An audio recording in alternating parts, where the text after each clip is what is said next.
Hi everyone, my name is Eben. Water!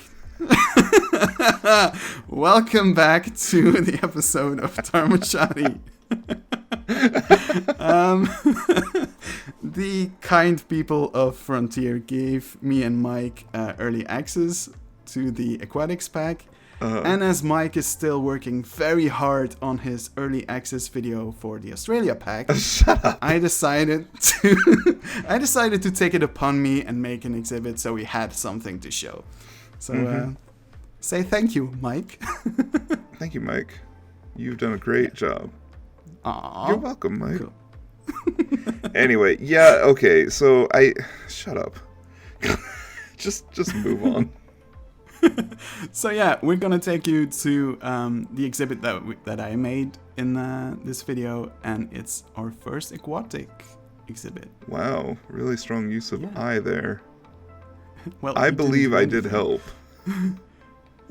You said I had to delete stuff. That's not helping. Yeah, now that I'm looking at it, that's really like open. I don't know if I like it that open. Oh my! I'm just kidding. I just wanted that reaction. This is what Shantae meant when she talked about working under pressure with you. I don't know where anybody could have gotten that idea. So yeah, we've got our otter splash area over here. So let's take a look. Oh, hold on. The otters are cool and all, but what's that building in the back there? Oh yeah, that's a building that we'll look at in the next episode. No, we're not. We're doing the Samson house in the next episode. Oh yeah. So yeah, that's the Goodman Center. It's going to be the education gonna be good, info man. center. It's going to be great. Shantae, I'm so sorry for this. I really am. I'm trying to keep him in control, but it isn't working. Yeah, okay, so otters, what's up with them? How do they work? Oh, we're right in time actually to hear about how an otter works.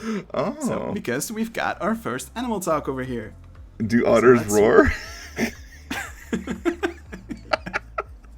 Oh, I knew I should have recorded this by myself. I shouldn't have invited you. Is any of this usable so far? Okay, so you're gonna find out that animal talks are they're a cool addition. I'm gonna start with that. But oh, here we go. Here we go. Yeah. So I've placed it quite close to a undeep area of the exhibit, so that the otters can easily come close. I'm not sure if they're gonna do it because they just got fresh fish. But yeah, here we are. So here you have it. One of the otters actually is getting very close now. There he goes. He's gonna. Oh, there he is. Get up nice and close there. Yes. To see what all the fuss is about, because we've got a bunch of people standing over here. That's cool.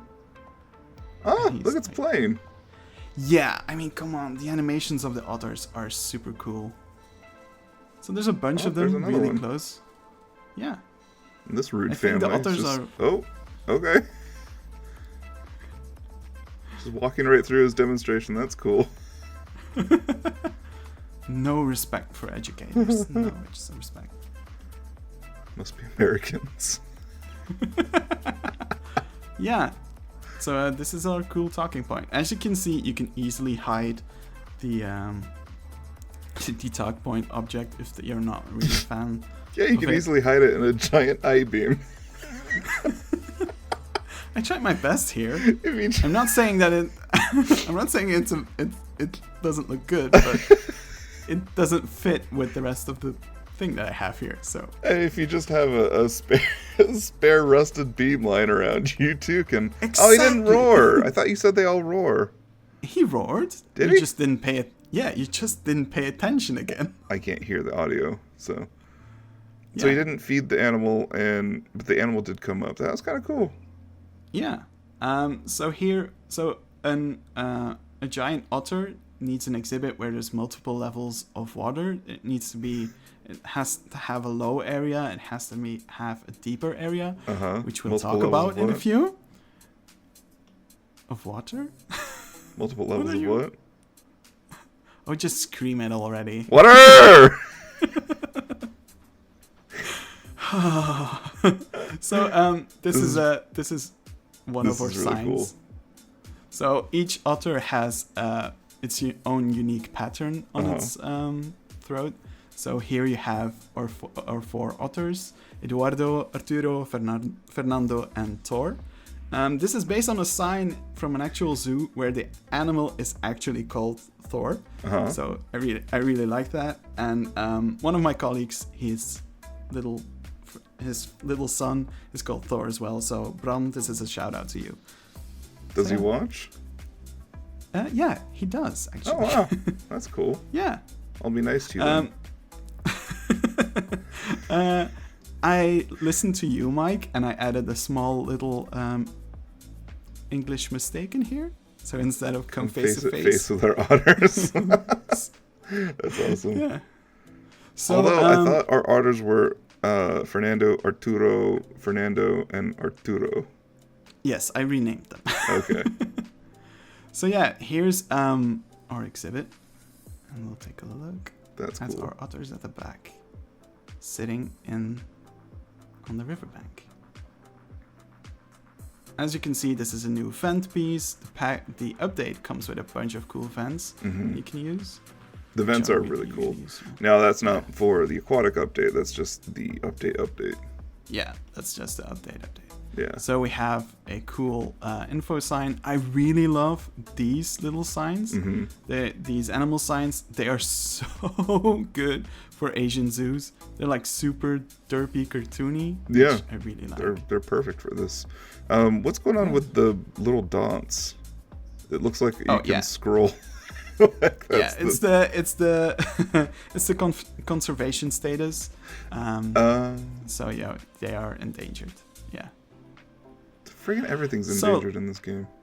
Yeah, we humans are awful. So we have a cool new fence over here, which is also new. I don't know if it's part of the update or if it's part of the aquatic. What fence are you talking about? The glass wall. The top is actually part of the fence. Oh. Yeah, it's super cool. Oh, I thought that you had molded that somehow. Oh, no. Okay. I was like, wow. Well, I was going to give you props, but now I'm not going to. But now you're not going to give me props. Yeah, of course. No. As you can see, our water has some color rocks in them. Yeah, that looks really nice too. That's totally like super fake and. Yes. The Flexicolor rocks are a godsend at this point. I mean, the Flexicolor rocks, and then they're also like really, really jagged. They look like formed concrete pieces. They're really cool. Exactly. So, let's talk about something. Yes, this is something that you can see that my otters currently aren't deep swimming. Well, here you go. That one's shallow swimming. Yes. Maybe it's gonna bore into the side of your exhibit and escape. Yeah, exactly. This is the most they've done, honestly. I watched you work on this for a while, and yes, I've struggled with it for like a few days now, until recently when I found out that animals need a pool. Oh, I thought it was diving, and then people got in the way. No.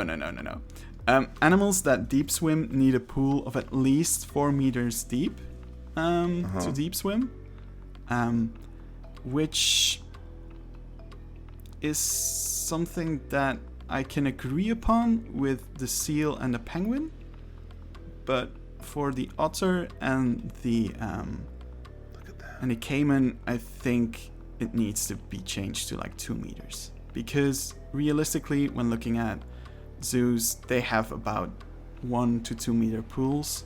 It's also what they say in husbandry manuals.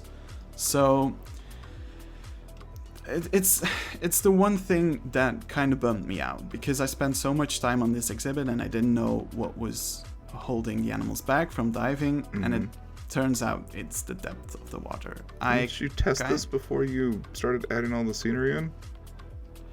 I did, and I actually had them diving, but I didn't know what I changed, and I went back and forth and went back and forth. At the end of the day, I think I want my exhibits to be realistic rather than have the diving. It's not something that I would like to do, but yeah, I think for me the diving is not enough to give it up for the realistic feel that I want to go for. Couldn't you just make this little portion deeper and then you would get the diving, even though the but 4 meters is really deep. So for me personally, I think that for most people this won't be an issue. For most people will just say, okay, 4 meters deep, that's no problem. For me personally, how deep are you right now? Do that. This is 2 meters deep. Oh. It's quite deep already. So if it would be 2 meters deep, then I think it would be great. But yeah, it's 4 meters deep for every animal. And I think the caiman and the otters would be better off with like 2 meters as their minimum depth. That would be cool. Jeez, so yeah, you won't. They finally give you water animals. You're like, ugh, not deep. It's too deep. I feel bad about this, and I'm not gonna say that this is going to be an issue for most people. I think I'm pretty sure most people will just say, okay, I'll make it 4 meters deep, and there's no problem with that. I am really a big stickler for realism. It's just frustrating when it's a small animal. What just happened? It jumped. I didn't know that those derpy animals could jump that high. They are in real life big escape artists, so yeah, it's quite possible. I don't think they jump that high, but it's like jumping. Whoa. Whoa. I love how much life they bring to this exhibit. Even if they're not swimming underwater, these guys are just jumping around, playing, resting where you want them to. It's amazing. They did a really good job on the exhibit too. Aw, thank you. Props to Frontier though, because they, again, all the models, all the textures, all the animations, again, spot on. It's not in the execution. I think I was a little bit bummed out by the minimum depth. That's the only thing that I was kind of like, oh, such a shame. But I can live without it. So. Yeah, I mean, it just goes to show you can see all the animations for these animals and the sounds and whatnot. There's a lot that goes into finishing, and I think that's why we keep seeing the 4+1 formula. Yeah, exactly. Because these do look amazing. I can keep repeating that, and I think we said the same, Mike, about the new plants. Oh, the plants are incredible. I think when we both saw the new willow piece that isn't in here, we both went like, yeah, willow trees are super hard to make in 3D. We both tried it. It didn't work. And when we saw it, our first reaction was like, hot damn. Yeah. They actually made it work. Yeah, it looks really amazing. Yeah, willow trees are hard because they are... When you get into low poly trees, like this hydrangea bush that you're slowly panning against, it's a mixture of intersecting planes, but when you have a willow, you have directional leaves, and so they all have to be facing the right way. But then you can't also just have planes that are facing the person at ground level, because if you swing the camera up, then all you're gonna see are these like pie pieces that don't look correct. So what they were able to do is they were able to actually attach it to a branch, and so the leaf planes actually have some curvature to them. They look awesome. Yeah, exactly. I've said that before, and I will keep saying it. Whoever's doing foliage at Frontier, you're doing a great job. Please continue doing it, because it's amazing. Person or really. Team, I'm not entirely sure. Yeah, team. I think it's a team, of course, yeah. But so all the new underwater water foliage pieces. Water plants are really cool, yeah. The only one that's a little askew is the ponytail palm, and it's cool. I mean, it's a really cool plant, but I don't know why it's in the aquatic pack. No, that's the lipstick palm. Oh yeah, I used the I will show it in the other viewing area, but I used the ponytail palm as like little grass. Oh, I see it there. Yep. Yeah, over there. So yeah, before we leave this area and go at the other viewing area, haha, Otter viewing area, haha. I'm not laughing. We've got a little Est Cola stand. Props to our dear god of fonts, Ricey. She's amazing. She made this amazing Est logo. Oh, she did that? Which I really... Yes. Oh my Do you think I was capable of doing such a thing? Well, no. No, I'm not. This is all Ricey. Thank you so much, Ricey. You're the best. Also, guys, don't skip on the new font pieces in the pack. Yeah. All these little jars are made using font pieces. So I have no idea what those jars would be on a cola stand, but that's cool. Me neither. We have a reference picture of it, and it has these. It looks things, like a. and we were like, it looks like a round soup. of cheddar cheese and yeah, exactly, and a vat of ketchup. Exactly. Oh Lord. Well, you said that they were diving, weren't they? They dove out of the exhibit. Yeah, but they. Oh yeah, I figured out they aren't diving out of the exhibit; they are jumping out. Oh, but okay. I fixed that. Gotcha. Okay, let's go. Don't look at that. Don't look at that. Oh, there we go. Don't look at that. At the other viewing area. Although you can show them the awesome staircase that I made if you want. Nope. We'll keep that. We'll keep that for your episode. You can take all the credit for that one. I don't think that'll be my episode either. I haven't done jack shit in this. That's true. Shut up. Don't agree with me.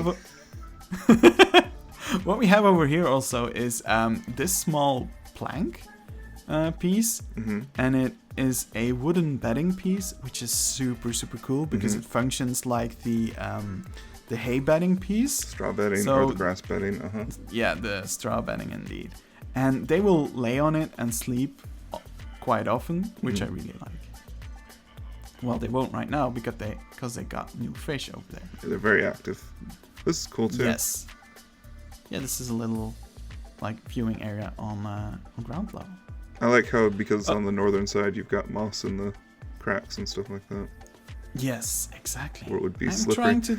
Probably need like a slippery when wet, or just slippery in general. Yeah, maybe I do need that. That's the reason why I added a roof over here, because I know that water would destroy this. This was your cue. Say it again, Mike. We haven't even explained why that's even a thing. It's just going into it saying water. Oh yeah.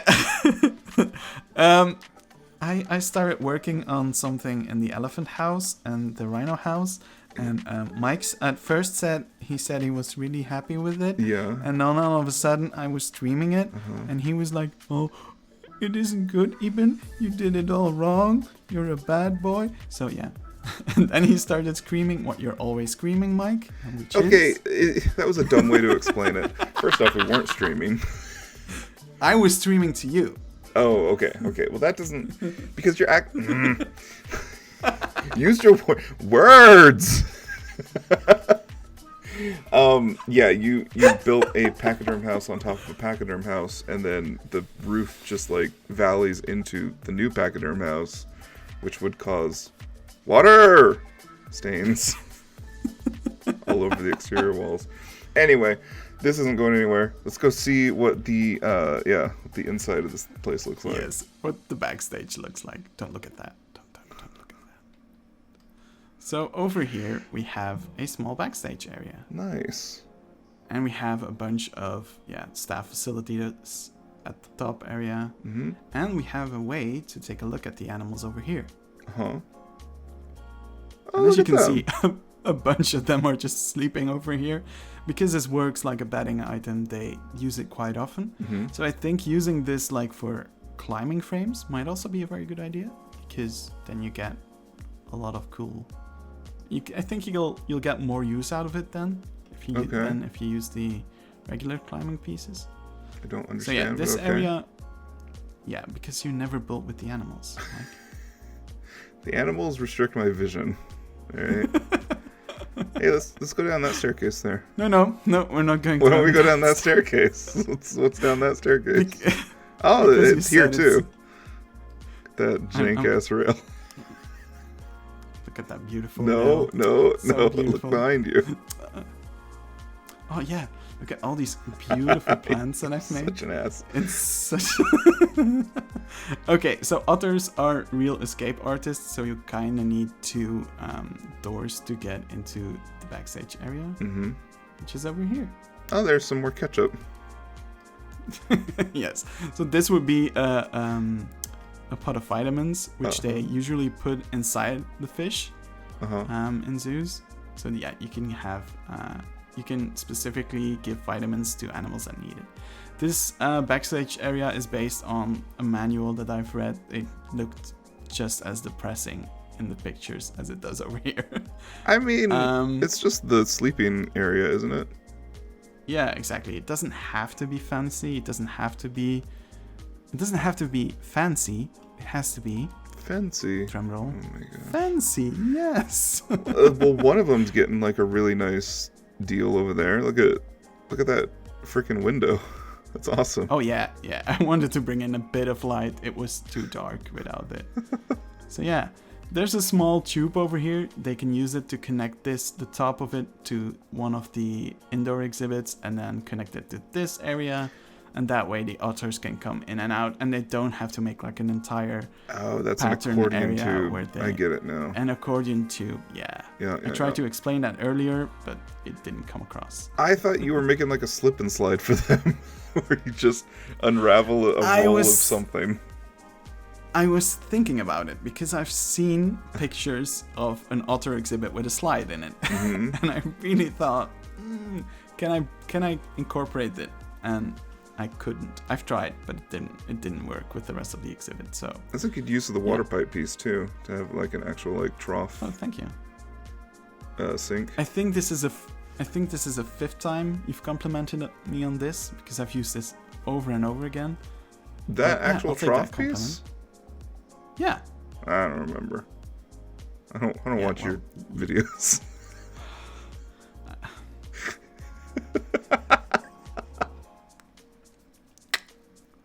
I'm not sad. I'm not crying. I'm not crying. You're crying. You're crying. I'm not offended. This landscaping is really well done, by the way. Oh, thank you.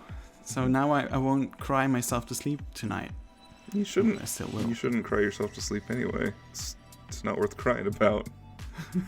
So once again, this completely like throws a dynamite stick into the Heart of India area. Yes, exactly. There's still some room behind the Goodman Center, so there's not we much can work left. It out. We can work it out. That's what's funny about the zoo is it used to be like this self-contained little like themed area. It was, you walking into the Heart of India, the buildings are nicely scaled and everything, and now with the redo, you can hardly tell that anything is even related to India here. Exactly.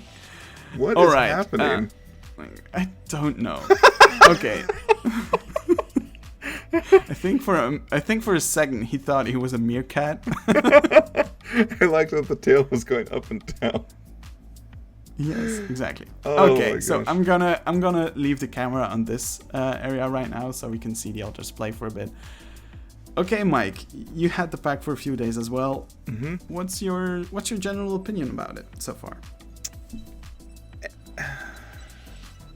Uh-oh. Did I just put you on the spot, Mike?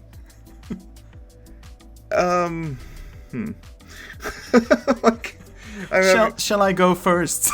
Well, you might have to go first. But my issue is that this company tends to show off things that and then don't give enough context, and it makes people think that they can do things with these things that they eventually cannot do once they realize that they can't do them, then they're kind of pissed. Like, the pack is good. It's very solid. It's filled with a bunch of Flexicolor pieces. All of the architecture pieces are really strong. The animals do look good. They're modeled well. They're, for the most part, working. The foliage is really nice. But you're going to find out, if you purchase this pack, that it is very light. Yes. You run into the end of the DLC items pretty quickly.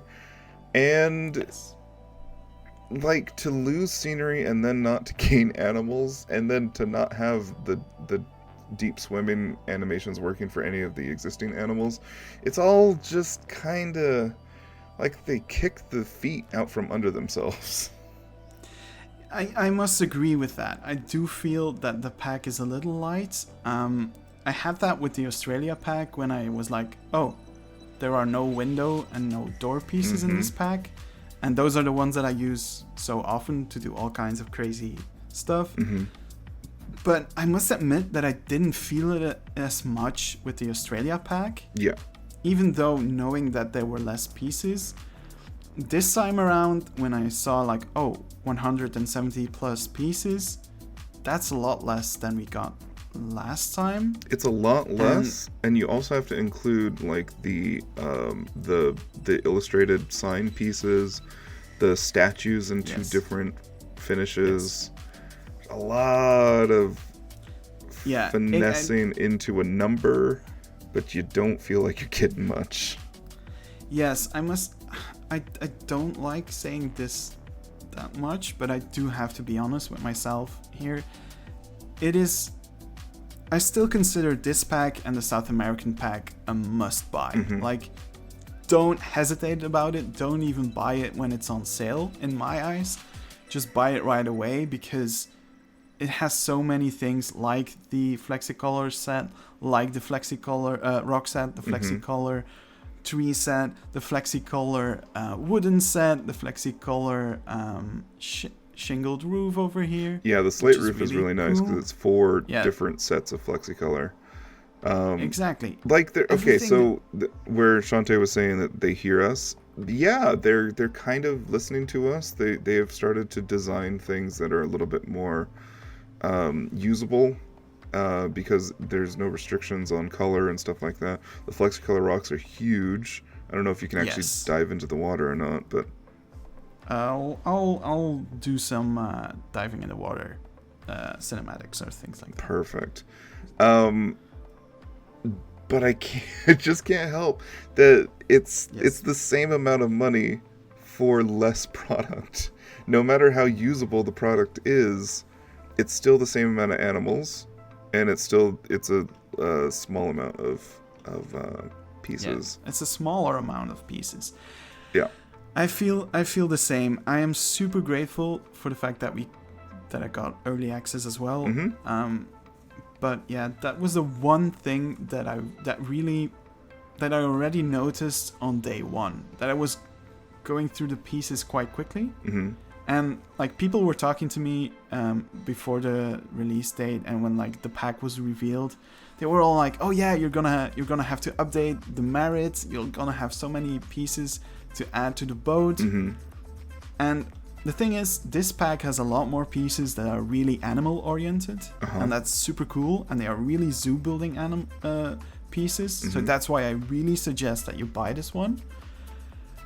But there's almost no themed pieces. It's like we got all themed pieces in the previous packs, and now we got all zoo building pieces. And I think there's a middle ground that you can reach, where you have a bunch of animal and zoo building related pieces and a bunch of themed pieces. And I think at this point it's a bit light on themed pieces. Well, they have 2 different themes going on, and I can see why people were a little confused about not getting like harbor pieces, because they basically set up a harbor set with painted wood and stuff like that. But then they also seem to have had an Atlantis / SeaWorld set in production, and then just decided to nix that. There's like 2 different sets going on here, but neither of them were fleshed out very well. Yeah, and I think personally, I also feel like I know we are kind of beating a dead horse at this point, but I really thought that this would be the pack where they would break the mold and it would go like for 6 or 10 habitat animals. And I've said this before and I will keep saying it. I am more than willing to pay $20 for a pack with more animals in it. I am more than willing to do that. Same. And I really thought that this was the pack in which it would happen. Like I would be 100% on board if it's like 2 or 3 packs with 5 animals and then a bigger pack. That's something I can totally go on board with. And I feel like if they would have added like, because at this point we have animals from the cold coastal areas like the penguins and the gray seal. We have animals from jungle coasts like jungle rivers like the river otters and the caiman, which is by the way really beautiful. Place it in your park, it's really good. But I miss actual coastal animals like sea lions and Humboldt penguins. I think if those 2 were added, you had another marine location that you could use, and you can add some more scenery pieces that would fit with that. And I think that's my only criticism when it comes to the pack. It is a little bit light. The deep swimming limit doesn't bother me that much at the end of the day. I mean, now that I know right now because your animals aren't using it properly. It bothered me when I didn't know what it was that was stopping me. Now that these animals are active enough outside of the water to not really make it feel like it's an empty exhibit. And I still like this leaning back animation. The seals do it as well, and they turn around like in the GIF, so it's really cool to see. But yeah, the fact that the pack is lighter than the other packs, that was pretty noticeable. And you can take this. That's my only. You can take this all with a grain of salt. We'll be forthcoming when we get access to. When we get an early access code, we get the pack as well. So we're not purchasing it. Yes. But I am just trying to extrapolate what the normal consumer might think, and that was the first thing that popped up is that these pieces are incredibly useful. I think we finally turned a corner here, and then I reached the end of the actual usable scenery. I was like, well, that happened a lot faster than I thought it would. And so if it... Here's... I know we complain a lot. But if it was more animals and less pieces, then that would have been one thing. If it was 7 animals altogether, let's say 2 exhibit animals, 5... two... What are they called? Yeah. The ones in the boxes? 2 exhibit and habitat. Exhibit animals are the one in boxes, and habitat animals are... if they were at least making the jump to more animals, that would set a precedent that they would have to follow in the future. And that might explain why the scenery is less than... I think it just comes to an issue of value. I don't think we're necessarily lacking anything with the pieces that we have. However... As a human, as a consumer, I can't help but feel that it's a bad precedent to set, to go with the same amount of animals and then also cut back on your other art pieces. Yeah, because I think I wouldn't have felt that if like all the other animals would already have been updated, like if the tapir, if the polar bear, if the gharials, if the tigers would have that. Yeah, exactly. I think then I would have been like, okay, but I don't need a bunch of extra animals because a bunch of my old animals are now updated. And to an extent though, but that would be a free update. That still doesn't fit into the aquatic. And I know Frontier has said that those animals are going to get updated in the future. But I think that would have that would have compensated it a little bit for me. Yeah, exactly. I think we are again being a salty bunch as always. I am trying to be as even keeled as possible. I don't want to mislead people and say, oh yeah, this is the best thing since sliced bread, because honestly, it isn't. It's a must-buy pack, like Even said. Yeah, for sure. If you plan on making zoos and stuff like that, it's a must-buy pack. But it definitely feels like it's testing our limits as consumers. I do have to agree with that. Yeah. So I think I can sum it up with everything that's here that is in the pack is amazing. It looks great. It is well made. It has a bunch of flexi-color things. It's just that the things that are missing, it's very prominent that they are missing. Exactly. Yep. I think that wraps it up a little bit. Mm-hmm. Okay. So where are we gonna be in the next episode? So, even though that I've worked a bunch on the pachyderm area, I think our best shot is to finish up the Samson house first. Finish up? It's like so gutted in there. Let's give you guys a look. A bunch of you have already seen this, but yeah. These are the caimans. They are beautiful. Yeah, they're really pretty. So yeah. So I think that will be the next thing that we'll tackle. And we'll just go onwards from this area so that we don't start giant new things in other parts of the zoos. Okay. Sounds good. Sounds good, yeah. Okay, guys, this was our review, first view, whatever you call it, of the aquatics pack. I hope you guys enjoyed it. This is our Bish Fest. I still want to say thank you to Frontier. Yes. I really appreciate it that we can get the pack early and that we can still give our honest opinions about it. That's amazing. I don't see many companies do that. So huge thanks to Dahlia as well, because she puts this all together. Exactly. So yeah. See you guys next time. Yeah. Bye everyone. Bye.